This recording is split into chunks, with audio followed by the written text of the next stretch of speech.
네, 오늘 시장 복귀해보고 내일장 방향과 속도 한 번에 잡아보는 긴급회의 시간입니다. 오늘 이 시간에서는 두 가지 안건 다룰 텐데요. 섹터에 대한 이야기부터 투자 전략까지 세워보겠습니다.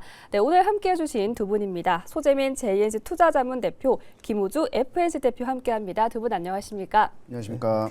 네, 오늘은 특별하게 시장에서 주목을 받았던 내용으로 두 가지 안건 준비해봤는데요. 화면으로 만나보겠습니다. 네, 섹터 먼저 나와 있습니다. 먼저 삼성전자 자리했고요. 두 번째는 상장 폐지 유의주 자리했는데요. 첫 번째 안건부터 만나보겠습니다. 네, 삼성전자 신고가 돌파 목표가는 대체 어디 올라왔는데요. 네, 오늘 삼성전자가 역사적 신고가를 경신했습니다. 17만 전자를 넘겼는데요. 네, 간만 마이크론이 9% 넘게 폭등했고 국내에서도 반도체 투톱 필두로 관련주 랠리를 보였죠. 네, 먼저 소재민 대표님께 여쭤볼 텐데요. 대표님, 삼성전자가 이제 6세대 HBM4 양산 출하를 세계 최초로 시작했다고 밝혔습니다.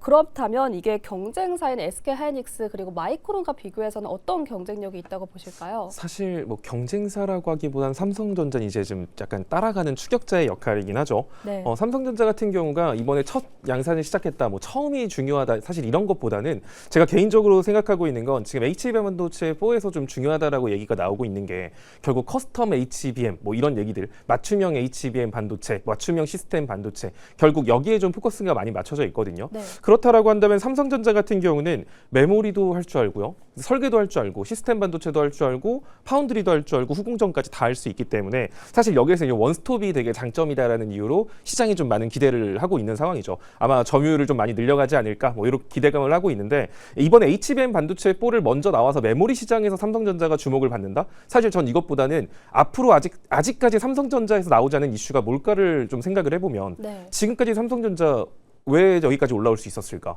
디램 가격 올라갔다. 그리고 이제 메모리 반도체에도 이제 하이닉스의 뒤를 바짝 쫓고 있다. 뭐 시스템 반도체 이슈도 있거든요. 그럼 여기서 이제 삼성전자가 한 단계 더 위로 올라가기 위해서 필요한 건 사실 파운드리 쪽이라고 보고 있어요. 그래서 이번에 HBM 반도체 4가 양산을 한다. 여기에 포커싱을 줄 게 아니라 그로 인해서 파운드리 시장 점유율이 올라갈 수 있다라는 걸, 그러니까 TSMC가 지금 압도적으로 점유율이 높은데 이거를 뺏어올 수 있다라는 거에 우리가 좀 주목을 해야 될 것 같습니다. 또 추가적으로 지금까지 삼성전자가 파운드리 시장에서 TSMC한테 밀렸던 큰 이유 중에 하나는 수율적인 측면에서 좀 문제가 됐었거든요. 네. 근데 삼성전자가 이렇게 수율이 안 좋았던 이유 중에 하나가 삼성전자 같은 경우가 전력 효율을 높이기 위해서 GAA라는 기술을 도입을 했어요. 그러다 보니까 이제 전력 효율이라던가 이런 완성품의 상태는 좋은데 문제는 불량품이 많았던 거죠. 도전적으로 삼성전자는 우선적으로 그걸 적용을 했습니다. 자, 그래서 이제 이 부분에 대해서 수율이 많이 안정화되어 있다는 평가를 받고 있고, 이번에 HBM 반도체 4부터는 사실 더 저전력에 대한 수요가 높아지게 되거든요. 그래서 삼성전자의 제품 같은 경우는 이미 일전부터 파운드리 공정에서 GAA라는 기술을 통해서 전력 효율을 높이기 위해서 노력을 했던 만큼 이번에 삼성전자의 HBM4 반도체의 전력 효율은 TSMC, SK하이닉스 것보다 더 높지 않을까라는 것을 개인적으로 기대하고 있습니다. 그리고 또 추가적으로 SK하이닉스 같은 경우는 HBM 반도체 3까지는 자기들이 다 만들었어요. 네. 근데 지금부터는 여러분들이 보셨겠지만 그 베이스 다이라고 하죠. 그거를 TSMC한테 파운드리 위탁 생산해가지고 합치는 방식으로 가거든요. 그러면 아무래도 단계가 많아지다 보니까 가격 경쟁력에 있어서도 삼성전자는 모든 걸 혼자 하는 친구인 거고, SK하이닉스는 또 일부는 TSMC한테 외주를 줘가지고 해야 되는 이런 부분들을 생각해 보면은 단순히 첫 양산을 삼성전자가 했다, 그러니까 기대가 된다, 이런 것보다는 지금까지 저전력 반도체를 위해서 삼성전자가 해왔던 노력들, 그리고 삼성전자가 모든 걸 다 혼자 살 수 있다는 거, 이런 걸 보면은 저는 사실 이번에 HBM 최초 양산 출하 경쟁 상대 추격자의 입장이기는 하지만 오히려 이 파운드리에 대한 이슈를 여러분들이 좀 더 주목해서 보실 필요가 있지 않나, 이런 생각을 하고 있습니다. 네, 확실히 다른 경쟁사에 비해서 가격적인 메리트가 있다라고 얘기해 주셨고요. 시장 점유율 확대 기대감 짚어주셨습니다. 네, 이번에는 김호주 대표님께 여쭤보고 싶은데요. 대표님, 이 삼성전자 주가 상승의 배경에는 배당도 있습니다. 4분기 실적이 잘 나왔고 이번에 특별 배당을 실시한다고 하는데 이로써 정부가 정한 이 고배당 상장사 요건을 충족시키게 됐잖아요. 그럼 이제 이거를 호재로 해석하면 될까요? 당연히 호재가 되겠죠. 오늘 뭐 가장 뜨거운 이 주제가 이제 삼성전자지 않습니까? 오늘 신고가를 이제 경신하면서 많은 분들이 이제 궁금해하는 게 이거 지금이라도 사야 되나? 네. 또 목표는 또 어디까지 봐야 되나? 이게 이제 제일 궁금해하실 텐데 제가 오늘 그 답을 숫자랑 제도로 정확하게 좀 말씀을 드리겠습니다. 이번 이 상승의 핵심 동력 자체는 단순히 반도체 업황의 회복이 아니죠. 바로 삼성전자가 이제 발표한 이 1.3조 규모의 특별 배당 이 부분 때문에 이제 그런 부분이 나온 건데 그 뒤에는 이제 고배당 기업 분리과 세례는 이 거대한 이 세제 혜택 시나리오가 있기 때문에 그렇습니다. 그래서 정부가 발표한 우수형 고배당 상장 기업 이 문턱 자체가 생각보다 높습니다. 두 가지 요건을 동시에 충족해야 되는데 첫 번째가 이제 배당 성향이 25%, 그다음에 두 번째가 전년 대비 배당 총액이 10% 이상 증가해야 되는 상황인데 제가 이번에 이 삼성전자의 공시를 자체를 이제 계산기를 좀 두드려 보니까 상당히 좀 놀라운 상황이 나왔는데 배당 총액이 전년 대비해서 정확히 한 15% 정도 늘었고 배당 성향이 25%가 넘는 상황인데 마치 자로 잰 듯이 정확하게 이제 통과한 상황입니다. 그래서 이 부분은 삼성전자가 작정하고 주주들에게 세금 혜택을 주겠다라고 아예 판을 깔아버린 거예요. 네. 그렇기 때문에 이 부분이 왜 대박이냐면은 삼성전자를 보유한 이 500만 주주들이 배당금이 2천만 원을 넘어가면 여기에 대한 이 세금 폭탄을 좀 맞을까 봐 이제 걱정을 많이 했었는데 이제는 이 걱정을 할 필요가 없습니다. 본인 선택에 따라서 낮은 세율로 분리과세를 이제 적용받을 수 있기 때문인데 자산가들 사이에서는 이미 삼성전자가 절세의 최고적인 상품이다. 이런 소문이 벌써 돌고 있어요. 그렇기 때문에 이 해외 주식으로 많이 몰렸었던 이런 큰 손들도 지금은 현재 국장으로 특히 삼성전자로 빨려 들어오는 그런 블랙홀이 이제 나왔기 때문에 이 부분은 굉장히 호재로 보시면은 될 것 같습니다. 그래서 지금 지금이라도 타야 되나 이 말을 한다라고 한다면 사실 실적 자체는 올해 그 내년까지도 굉장히 좋은 흐름이 나올 수 있기 때문에 지금 당장 이제 고점이기 때문에 조금 이 리스크는 있을 수 있겠지만 앞으로의 장기적인 가능성을 봤을 때는 지금이라도 타는 게 나쁘지는 않다. 이렇게 말씀드리겠습니다. 네, 이를 확실한 호재로 해석해 주셨습니다. 이번 요건을 충족시키면서 절세에 대한 부분 짚어주셨는데요. 그렇다면 이제 소재민 대표님께 먼저 여쭤볼게요. 증권가에서는 현재 삼성전자에 대해서 목표 주가를 20만 원으로 올려잡고 있습니다. 많은 분들이 5만 원일 때도 안 샀던 삼전을 이제 18만 원에 사게 생겼다라고 말하고 계는데 그만큼 좀 시장의 관심을 주목받고 있는데 목표 주가 어디까지 바라보고 계실까요? 사실 어디까지 갈 거다? 이게 단기와 중장기, 장기 뭐 이렇게 좀 나눠서 봐야 될 것 같아요. 네. 사실 삼성전자가 막 진짜 너무 좋아요. 이슈가 너무 좋아도 예를 들어서 미증시가 뭔가 큰 악재를 통해서 미증시가 무너진다. 그래서 코스피 지수가 무너진다. 근데 과연 삼성전자가 혼자 올라갈 수 있을까? 이제 우리가 종목의 주가를 체크할 때는 시장에 대한 변수도 사실 빼놓고 볼 수는 없거든요. 네. 하지만 이러한 평이한 상황이다라고 한다면 저는 삼성전자는 25만 원? 사실 25만 원도 저는 적게 잡고 있거든요. 그러니까 아니 무슨 소리야? 삼성전자 25만 원이라니 생각을 하실 텐데 네. 저는 그렇게 생각해요. 우리가 이전에 2021년 한참 이제 금리 인하기 때 시장에 돈이 풀렸을 때 당시에 코스피가 한 3,000선이었단 말이죠. 그리고 그 당시에 삼성전자가 거의 한 9만 5천 원, 10만 원 정도였고요. 하이닉스가 한 15만 원 정도가 고점이었어요. 자, 그리고 지금 와서 생각해 보면 하이닉스 거의 90만 원이잖아요. 그럼 15만 원이었던 하이닉스가 90만 원까지 6배 가까이가 올라갔고 네. 삼성전자는 당시에 10만 원 정도였고 지금 19만 원이란 말이에요. 그러면 90% 올라갔어요. 근데 코스피 지수가 얼마나 올랐는가를 좀 생각을 해보면 코스피 지수 같은 경우는 3,000선에서부터 지금 5,400선, 5,500선이니까 코스피 지수 또한 지금 한 85% 정도 오른 거거든요. 즉 삼성전자는 지금 코스피 지수만큼 오른 거예요. 그러니까 이렇게 생각을 해보면 만약에 삼성전자가 지금 고평가해요라고 말을 하려면 6배 올라간 하이닉스는 그럼 엄청난 거품이다라고 말을 할 수 있어야 되거든요. 네. 하지만 우리가 이제 AI 산업의 확장이라던가 뒷받침되는 실적들 이런 걸 생각해 봤을 때 하이닉스의 주가가 고평가는 아니다. 뭐 이런 의견들이 많잖아요. 그렇다라고 치면 삼성전자의 주가는 사실 AI라던가 반도체의 특수성을 적용받지 못한 코스피 지수만큼만 올라간 거기 때문에 사실상 저는 삼성전자의 추가 상승 가능성 충분히 열어놓고 있습니다. 지금까지 삼성전자가 못 갔었던 이유들, 만년 2등이었다. 메모리 반도체에서 점유율을 높이지 못했다. 이러한 문제들이 해결되고 있고 실적도 숫자로 찍히고 있어요. 파운드리에 대한 시장 점유율이라던가 차세대 하드웨어 기기들, 뭐 VI라던가 XR, 또 피지컬 AI라고 연결되는 로봇들 이런 성장 가능성을 생각한다라고 하면 저는 사실 25만 원도 소심한 목표가 아닐까? 시장이 평이하다는 조건 하에 25만 원, 30만 원 정도 선까지도 추가 상승 여력이 있다라고 보고 있습니다. 네, 소재민 대표님께서는 중장기적인 관점으로 바라보자라고 말씀해 주셨고요. 25만 원 이상 열어두고 바라보자라고 설정해 주셨습니다. 그렇다면 이제 김호조 대표님 의견도 궁금한데요. 지금 댓글에서 저는 절대 아이폰을 쓰지 않아요라고 댓글이 올라왔습니다. 그만큼 삼성전자에 대한 기대감 많이 받고 있는데요. 목표 주가 어디까지 바라보실까요? 네, 저는 이제 조금 반대로 좀 생각을 하기는 하는데 시장이 올라오면서 삼성전자를 끌어올랐다 이렇게 생각을 할 수도 있겠지만 저는 반대로 삼성이 이 코스피 지수 자체를 끌어올렸다라고 저는 보고 있어요. 지금 현재 삼성은 이제 단순히 하드웨어 제조사가 아닌 지금은 이제 배당 성장주라는 새로운 카테고리에 이제 묶여야 된다라고 좀 보고 있습니다. 그래서 뭐 HBM4 세계 최초 양성이라든지 뭐 이런 기술적 우위에 더해서 이제 주주환원 정책까지 이제 결합되면서 밸류에이션 리레이팅 자체가 지금 일어나고 있어요. 저도 단기 목표가는 20만 원은 정확하게 이제 말씀을 드리겠지만 이 20만 원을 이제 말씀드리는 이유는 삼성전자가 예전에 100만 원에서 200만 원 갈 때도 굉장히 중요한 시점이었죠.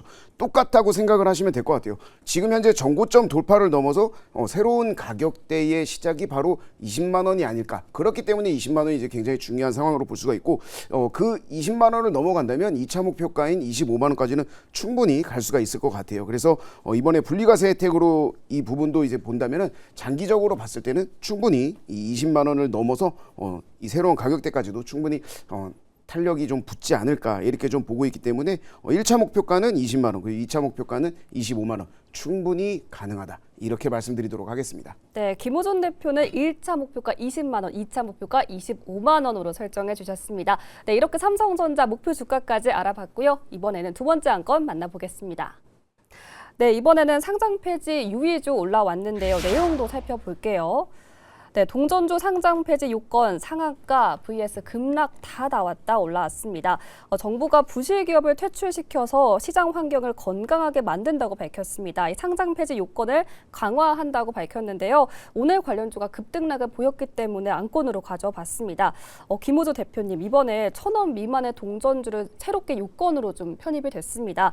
오늘 동전주가 뭐 상한가 가고 급락하고 좀 요동치더라고요. 자세하게 한번 짚어주실까요? 예, 이 부분은 이제 저도 이제 좀 보고 왔는데 일단은 금융당국 자체가 이제 코스닥 시장의 질이 이제 굉장히 많이 떨어져 있는 상황. 여기에서 이 부분을 좀비 기업들을 거의 대거 정리하겠다라는 그런 이 스탠스를 밟은 거거든요. 여기서의 이제 핵심은 주가 1,000원 그리고 시총 200억이라는 이 마지노선이 바로 지금 현재 핵심입니다. 30거래일 연속 주가가 1,000원 미만이면 관리 종목이 되고 이후 90거래일 중 45거래일 이상 1,000원 위로 회복하지 못하면 바로 상폐가 되는 그런 상황인데 7월부터는 이 시총 200억 미만인 종목들이 거의 1차 타겟이 될 거고요. 네. 내년 1월부터는 이 기준이 300억으로 상향된다라고 합니다. 그래서 이 지금까지는 이런 부분들을 이제 좀 바꾸기 위해서 이 기업들이 이제 액면병합으로 숫자를 바꾸는 그런 꼼수를 많이 부렸었는데 이런 부분을 바로 차단을 하는 상황에서 이 부실 기업들에게는 사실상 사형 선고나 이제 다름없다라고 좀 봐야 될 것 같아요. 그래서 여기에 대한 부분은 사실 이제 이 내용보다는 그래서 7월 달까지의 트레이딩을 어떻게 해야 되느냐 이렇게 좀 볼 수가 있는데 지금 현재 내용 자체는 제가 좀 간단하게 말씀드리고 잠시 후에 제가 트레이딩 전략을 조금 더 자세하게 좀 말씀을 좀 드리도록 하겠습니다.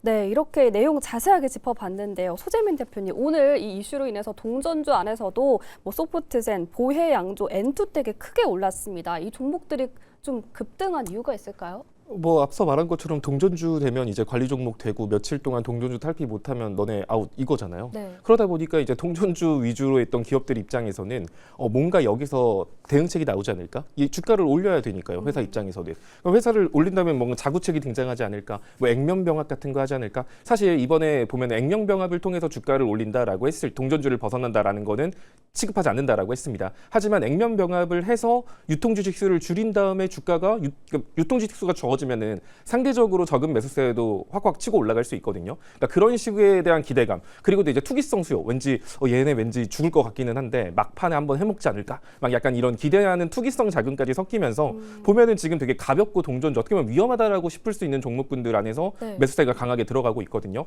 사실 저는 이제 이 회사가 정말 좋아서 올라간다라기보다는 투기성 자금일 가능성이 좀 높다라고 보고 있는 만큼 정말 소액 가지고 하는 트레이딩 관점의 접근은 괜찮겠지만 그게 아니다라고 하면은 사실 접근을 안 하시는 게 좋지 않을까 이런 생각을 하고 있습니다.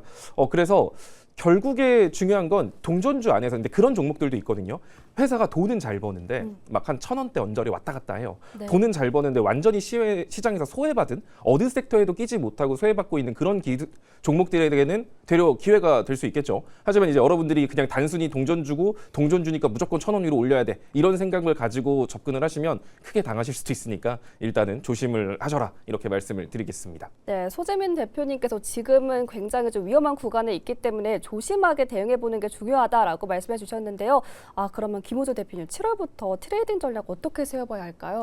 7월부터라기보다는 7월 전까지의 트레이딩 전략을 좀 봐야 되는데 동전주 시장이 이제 뭐 말씀하신 것처럼 이제 지금 현재 기간이 이제 굉장히 이제 폭탄 돌리기 시장이라고 좀 보시면 될 것 같아요. 이 동전주들이 이제 갑자기 급등을 하고 또 이제 내려오고 이런 상황 자체가 이제 기업 가치에 대한 개선이 아니라 거의 뭐 이제 상패 요건을 피하려는 이 작전성 수급이라든지 또는 이 세력들이 물량을 떠넘기고 넘어가는 이 설거지 확률이 거의 지금 99%로 보면 돼요. 근데 이런 변동성이 7월까지는 계속 일어날 수가 있겠지만은 결국에는 이런 기업들이 실적 성장성이 뒷받침이 되지 않는다라고 한다면 상패 조건을 벗어나지 못해요. 네. 그렇기 때문에 지금 현재 상황에서는 상승 동력이 나올 수가 없는 부분이기 때문에 그런 조건을 달성하는 기업들 굉장히 많지 않다. 이렇게 좀 말씀을 좀 드리겠습니다. 그래서 전략 자체는 7월 달까지는 좀 단호하게 하셔야 될 것 같아요. 그래서 이 접근하셨던 분들은 이제 반등이 나올 때마다 거의 좀 엑시트하는 전략이 일단 최우선으로 보여지고 있고 수익을 내겠다라는 욕심보다는 원금을 안전한 쪽으로 옮기는 쪽이 훨씬 이 전략적으로 굉장히 중요할 걸로 보여져요. 근데 내가 만약에 정말 신규 접근 동전주를 노린다? 이 부분은 굳이 할 필요 자체가 없어요. 지금 현재 상태에서는 이 삼성전자를 필두로 이 실적을 뒷받침하는 그런 우량주 기술들이 워낙 좋은 모습을 보여주고 있기 때문에 지금 현재 굳이 동전주를 할 필요성은 전혀 없기 때문입니다. 그래서 동전주로 회수한 자금 자체를 뭐 삼성전자처럼 배당소득 이 분리과세 혜택을 받는 그런 실적 우량주들 이쪽으로 옮기면서 7월 전까지 이 부분을 마무리하는 게 지금 현재까지 7월 전까지는 굉장히 중요한 전략이 되지 않을까 이렇게 말씀드리도록 하겠습니다. 네, 이제 7월부터 동전주가 상장 폐지된다고 하니까요. 그 전에 단호하게 나가는 전략 말씀해 주셨습니다. 소재민 대표님, 그러면 이제 퇴출되는 동전주가 220개에 달한다고 하는데 이게 코스닥 시장에는 독일까요, 약일까요? 사실 이거를 독이다라고 말할 수는 없을 거예요. 네. 거기 투자하고 계신 분들 입장에서는 어마어마한 독이겠지만 시장 입장에서는 약일 수밖에 없는 게 사실 우리나라 증시 오랫동안 투자하신 분들은 아실 거예요. 기업이 어떤 식으로 되게 악성 기업들 같은 경우는 돈도 못 버는데 주가가 떨어져요. 그러면 유상증자합니다. 유상증자해서 이제 물린 사람들 입장에서는 이거 손절 못하겠고 유증이라도 참여해서 평단을 낮춰갖고 나가야 되나 그렇게 해서 유증 참여해서 돈 넣었더니 또 얼마 뒤에 감자한다네. 또 그렇게 감자해서 또 그럼 또 손실 커지니까 울면 거저 먹기로 어쩔 수 없이 강제 투자하고 그 종목의 주식을 또 산다거나 다음번 유증할 때 또 참여하고 이런 식으로 주주들의 투자금을 가지고 회사가 성장을 하는 게 아니라 주주들의 투자금을 가지고 회사가 먹고 호의호식하는 그런 회사들이 많았거든요. 그렇다 보니까 이런 시장 이렇게 테마성으로 움직이는 이런 시장은 문제가 많다라는 것도 시장의 신뢰도를 줄이는 거에 좀 한몫을 했다라고 봐요. 따라서 단기적으로는 어찌 보면 투심이 위축될 수는 있을 겁니다. 굳이 왜 이렇게 소외주들을 그러니까 아예 소외주에 대한 관심이 더 줄어들 수 있다는 거죠. 그러니까 정말 괜찮은 소외주들도 있는데 시장 입장에서는 굳이 위험을 안지면서 저거 죽는 것 봐라. 1,000원 밑으로 내려가니까 죽은 것 봐. 그러니까 저런 거 말고 그냥 안전한 대형주로만 사자. 이런 식으로 아예 중소형이나 좀 작은 기업들한테 투자자들이 외면하고 약간 대형주 위주의 수급 쏠림 시장으로 들어갈 수는 있을 것 같아요. 단기적으로 중소형주 투자하는 입장에서는 특히 1,000원대에 형성하고 있는 종목들을 투자하고 계시다라고 하면 시장에서 소외받는다는 건 좀 아쉬울 수 있겠지만 멀쩡한 기업임에도 하지만 우리 시장을 길게 봤을 때는 결국 이러한 좀 악성 기업들을 시장에서 퇴출시키는 게 시장에 대한 신뢰도를 높일 수 있는 문제이기 때문에 저는 단기적으로는 좀 아플 수도 있겠다. 하지만 중장기적으로 봤을 땐 무조건 약이다. 이렇게 생각을 합니다. 네, 그렇다면 김호조 대표님께서는 이와 관련해서 어떻게 보실까요? 저도 동일한 의견을 가지고 있어요. 네. 단기적으로는 독처럼 느껴질 수 있는데 이런 부분들 좀 솎아내고 나면은 충분히 좀 장기적으로 봤을 때는 약이 될 가능성이 굉장히 높다라고 볼 수가 있고 결국에는 좋은 기업들이 남아야 코스닥이 좀 본격적으로 저평가 구간에서 벗어난다. 그렇기 때문에 충분히 그 이후에 약이 될 수가 있기 때문에 단기적으로 독처럼 보일 수 있겠지만 장기적으로는 약이다. 이렇게 말씀드리겠습니다. 네, 두 분 모두 다 이런 이슈가 장기적으로는 약이 될 수 있겠다라고 말씀해 주셨습니다. 네, 오늘 이렇게 삼성전자 상장 폐지 유의주에 대한 진단과 투자 전략 알아봤습니다. 긴급회의 여기서 마치겠습니다. 함께해 주신 두 분 고맙습니다.